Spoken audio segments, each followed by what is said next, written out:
Assalamualaikum warahmatullahi wabarakatuh. Apa kabar semuanya? Semoga selalu dalam keadaan baik dan sehat ya. Nah, jadi pada pertemuan minggu yang lalu kita telah membahas nih unit 1 yaitu pengertian sejarah. Nah, semoga bisa dipahami dan apa yang sudah kita pelajari bersama dapat bermanfaat ya. Nah, jadi pada pertemuan kali ini kita akan membahas mengenai unit 2 yaitu sumber-sumber sejarah. Nah, jadi apa saja itu sumber-sumber sejarah? Nah, untuk mengetahui lebih lanjut, mari kita pelajari bersama tentang sumber-sumber sejarah. Nah, pada unit 2 yaitu tentang sumber-sumber sejarah, terdapat dua pokok bahasan yang kita pelajari bersama. Yang pertama yaitu kedudukan sumber sejarah dan yang kedua yaitu macam-macam sumber sejarah. Nah, memasuki pokok bahasan yang pertama yaitu kedudukan sumber sejarah. Penggunaan data sumber dalam belajar sejarah menjadi sangatlah penting karena sejarah merekonstruksi peristiwa yang benar-benar terjadi pada masa lalu. Karya sejarah merupakan sebuah non-fiksi. Peristiwa yang direkonstruksi bukanlah sebuah khayalan. Itulah perbedaannya dengan karya sastra seperti novel. Karena di dalam novel adalah hasil imajinasi penulis yang bersifat khayalan dan tidak berdasarkan pada data atau sumber sejarah. Nah, memasuki pokok bahasan yang kedua yaitu macam-macam sumber sejarah. Nah, macam-macam sumber sejarah yaitu terbagi menjadi tiga. Yang pertama, sumber sejarah berdasarkan bentuknya. Yang kedua, sumber sejarah berdasarkan bahannya. Dan yang ketiga yaitu sumber sejarah berdasarkan urutan penyampaiannya. Yang pertama yaitu sumber sejarah berdasarkan bentuknya. Nah, sumber sejarah berdasarkan bentuknya dibedakan menjadi tiga yaitu sumber dokumenter, sumber artefak, dan sumber lisan. Yang pertama yaitu sumber dokumenter.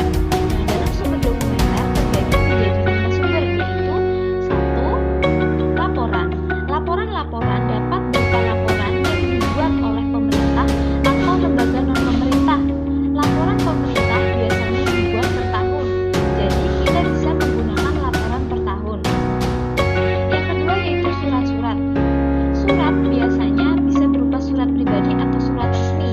Nah, dalam surat terdapat tanggal, ditunjukkan kepada siapa, pembuat, dan isi surat. Yang ketiga yaitu surat kabar. Sumber tertulis yang banyak merekam atau mencatat kejadian sehari-hari dalam masyarakat. Berita dimulai dalam surat sangat beragam seperti ekonomi, politik, sosial, dan budaya. Yang keempat yaitu catatan pribadi. Catatan pribadi dapat memberikan informasi yang mungkin saja tidak terdapat pada laporan-laporan resmi seperti laporan pemerintah. Ada pula dari catatan pribadi yang kemudian disusun oleh pemilik catatan tersebut menjadi sebuah autobiografi. Yang kelima yaitu notulen rapat. Notulen rapat adalah catatan-catatan yang berisikan tentang hal-hal yang menjadi materi penting dalam pembicaraan rapat. Yang kedua yaitu sumber artefak. Sumber artefak terbagi menjadi 5. Nah, yang pertama yaitu prasasti. Sumber sejarah prasasti biasanya dituliskan pada batu, lempeng tembaga, perunggu, emas, dan perak. Isi prasasti berupa nama raja, kerajaan, dan tujuan pembuatan prasasti. Contoh prasasti yaitu prasasti Kedukan Bukit, prasasti Kota Ligur, prasasti Kutai, prasasti Kebun Kopi, prasasti Jambu, dan prasasti-prasasti lainnya. Yang kedua yaitu candi. Candi merupakan bangunan agama Hindu-Buddha yang digunakan sebagai makam raja. Contoh candinya yaitu Candi Bima, Candi Arjuna, Candi Prambanan, Candi Sari, Candi Suku, dan candi-candi yang lainnya. Yang ketiga yaitu makam. Makam merupakan bangunan bersejarah pada masa Islam. Contoh makam yaitu makam Fatimah binti Maimun, batu nisan Sultan Malik Al-Saleh. Yang keempat yaitu benteng. Benteng dahulunya digunakan sebagai pelindung dari serangan musuh. Nah, contoh benteng yang masih ada hingga saat ini yaitu Benteng Edinburgh, Benteng Pendem di Cilacap, Benteng Otana di Gorontalo. Nah, yang kelima yaitu mata uang. Berdasarkan mata uang tersebut bisa diketahui sejarah kerajaan tersebut. Misalnya, mata uang kerajaan Samudra Pasai terbuat dari emas dan bertuliskan raja yang berkuasa. Yang ketiga yaitu sumber lisan. Sejarah lisan adalah suatu sumber sejarah yang ada pada ingatan pelaku atau saksi peristiwa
Nah, sumber sejarah berdasarkan bahannya yang kedua yaitu bukti tidak tertulis.